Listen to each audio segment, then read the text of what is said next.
En pleine crise sanitaire, certains commerçants peinent à retrouver un chiffre d'affaires convenable. Entre crainte d'une nouvelle fermeture et incertitude, les commerçants sont parfois à bout de souffle.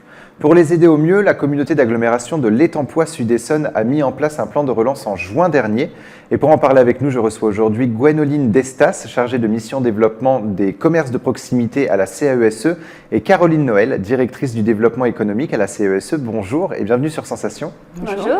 Alors depuis mars 2020, les commerçants vivent les montagnes russes de confinement, de couvre-feu et des mesures sanitaires qui ne leur permettent pas de faire des chiffres d'affaires convenables. La CAESE a décidé en juin dernier de mettre en place un plan de relance à destination des commerçants. Quels en sont les points principaux ? Alors le plan de relance effectivement lancé par l'agglomération a été d'apporter de la visibilité aux commerçants et producteurs locaux du territoire et de les accompagner vers l'usage de nouveaux outils numériques liés effectivement à cette période de confinement et leur permettre de développer du chiffre d'affaires tout en favorisant bien évidemment le consommé local. Le 30 novembre dernier, nous vous avons reçu dans une émission justement pour parler des vitrines de l'Étampoi Sud-Essonne, un site que la CAESE a mis en place pour mettre en avant les commerçants du territoire. Comment ce site a-t-il pu voir le jour ?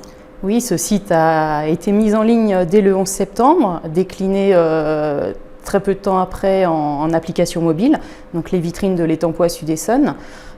Ce site a pu voir le jour grâce au partenariat que l'agglomération a tissé avec la Fédération nationale des centres-villes, qui lui a permis de déployer des outils adaptés à la redynamisation du centre-ville. Ce site et cette appli, aujourd'hui, c'est 193 commerces qui sont recensés sur cette plateforme à l'échelle des 37 communes du territoire et qui permettent d'avoir accès à l'ensemble des informations pratiques des commerçants et producteurs. Et justement, sur le site internet, les citoyens peuvent opter aussi pour le Click and Collect. Alors, comment fonctionne ce Click and Collect ? Alors, le Click and Collect, c'est de la e-réservation. Donc, ça permet de voir les produits que les producteurs locaux ou les commerçants proposent à la réservation, du coup, et ensuite de définir avec ce commerçant ou ce producteur un horaire et un jour où on peut venir chercher la marchandise. Donc, ça permet en fait de donner de la visibilité aux produits 24 heures sur 24 et du coup de faciliter l'utilisation aussi, de s'adapter aux nouveaux modes de vie où maintenant on a envie d'optimiser notre temps et optimiser notre budget. Donc on peut réserver quand on le souhaite et connaître aussi le montant de sa commande. En plus du Click and Collect, la CAESE a développé l'application Les Vitrines de l'Étampoi Sud-Essonne. Vous en avez un petit peu parlé, Caroline Noël. Ça a été mis en place peu avant le Click and Collect, avec cette petite particularité, la géolocalisation.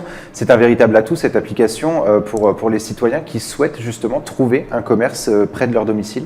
Oui, en fait, l'application permet de choisir l'une des 37 communes de notre agglomération. Du coup, on peut y voir uniquement les commerces de la ville qui nous intéressent. Et en plus, quand on se trouve sur un des commerces, on peut également choisir d'avoir un parcours géocalisé par Google Maps à pied ou voiture. Et ça nous emmène directement de notre point où on se trouve jusqu'au commerce. Alors la CAESE a également fait 2 opérations de chèques cadeaux. Au total, les 2 opérations de chèques cadeaux ont été à hauteur de 167 000 € d'investissement. À qui s'adressaient ces chèques cadeaux et quels étaient les objectifs ? L'agglomération a lancé 2 opérations chèques cadeaux. Une première qui était destinée à remercier le personnel médical et paramédical du territoire en leur distribuant un chèque cadeau d'une valeur de 24 €. Effectivement, cette opération était destinée à remercier le personnel médical, mais 2, à relancer très vite l'économie de proximité. Et permettre effectivement du chiffre d'affaires et d'injecter du pouvoir d'achat sur l'économie locale. Le confinement, le deuxième confinement, le couvre-feu et la fermeture imposée des commerçants de certains secteurs au mois de novembre ont poussé les élus du conseil communautaire du mois de novembre à prolonger la date de validité de ces chèques cadeaux qui étaient à l'origine fixés au 31 décembre et ont décidé de le prolonger de 6 mois, donc jusqu'au 30 juin de l'année prochaine. Cette année, pardon. Le service Les Vitrines de l'Étampoi Sud-Essonne a été mis en place le 4 novembre dernier. Est-ce que vous avez assez de recul justement pour dresser un premier bilan de ce dispositif ? Est-ce que beaucoup de citoyens ont fait appel à ce service ? Alors oui, on a eu plus de 5000 visites sur le site depuis qu'il est existant, donc on est plutôt content. Il y a eu un nombre de téléchargements d'appli, c'est un petit peu plus long. On est, je crois, autour des 300 téléchargements. Maintenant, pour vraiment dire si le site fonctionne, on est encore trop court sur le délai d'analyse. Il faut se laisser une bonne année. Mais les commerçants nous donnent un très bon retour, en particulier sur l'opération couplée avec les chèques cadeaux, parce que ça leur a vraiment permis d'avoir des nouveaux clients qui viennent dans leur commerce, ou alors des anciens qui n'allaient plus en centre-ville, qui préféraient opter pour des zones d'activité, et qui finalement, du coup, grâce à ces deux actions-là, sont revenus. Et je vais revenir un petit peu aussi sur le chiffre, 167 000 € d'investissement. C'est finalement cet argent qui est mis en place par la CAESE, mais qui est là pour pour se réinjecter dans les commerces du territoire. C'était important justement de faire un geste pour les commerçants du territoire. Oui, c'était important effectivement de ramener aussi les consommateurs vers du commerce de proximité. Et c'est pour ça d'ailleurs que la deuxième opération chèque cadeau est née du fait que les collectivités n'avaient pas ou ne pouvaient pas organiser d'événements festifs de fin d'année pour leur personnel communal. Donc effectivement, 68 000 € de chèque cadeau ont été également réinjectés dans l'économie locale. Et bien que les commerçants ne soient pas à l'abri d'une nouvelle fermeture de leur commerce, est-ce que les vitrines de l'Étang-Poix Sud-Essonne a été mis en place seulement pour la période de la crise sanitaire, ou est-ce que justement on pourrait voir ce service évoluer et être là au quotidien ?